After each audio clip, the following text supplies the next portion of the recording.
Энд бас Ашировгийн Фануулын Анна хэмээх ертөнцийн эзний зарлага нэгэн эмэгтэй байлаа. Тэр эмэгтэй насан өндөр болсон агаад залуу бүсгүй байхдаа нөхөрт гараад түүнтэйгээ 7 жил амьдарсны дараа нөхөр нь нас барж бэлэвсрээд идүүгээ тэр эмэгтэй 84 хүрсэн байв. Анна нь Иерусалим хотын сүмээс бараг салдаггүй байсан бөгөөд тийш олон удаа очиж хоол идэлгүй байж ертөнцийн эзэнтэй ярин өдөр шөнөгүй түүнийг өргөмжлөн хүндэлдэг байжээ. Луух 2:36-37.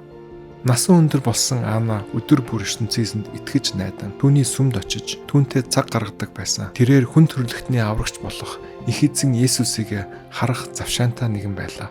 Төвчээртэйгээр тогтмол өдөр бүр ертөнцийн эзэнтэй ойр дотны харилцаатай байх нь ямар үн цэнтэй вэ гэдгийг бид энэ нэмэгтэн түгээс хардаг. Их эзэнтэйгээ яри. ертөнцийн эзэн минь ээ, биднийгээ өдөр бүр тантай ойр дотн харилцаатай байж, таньдаа талархаж, дуулууртаагаар дагаж амьдрахад минь туслаач. Есүсийн нэрээр гуйлаа. Амен.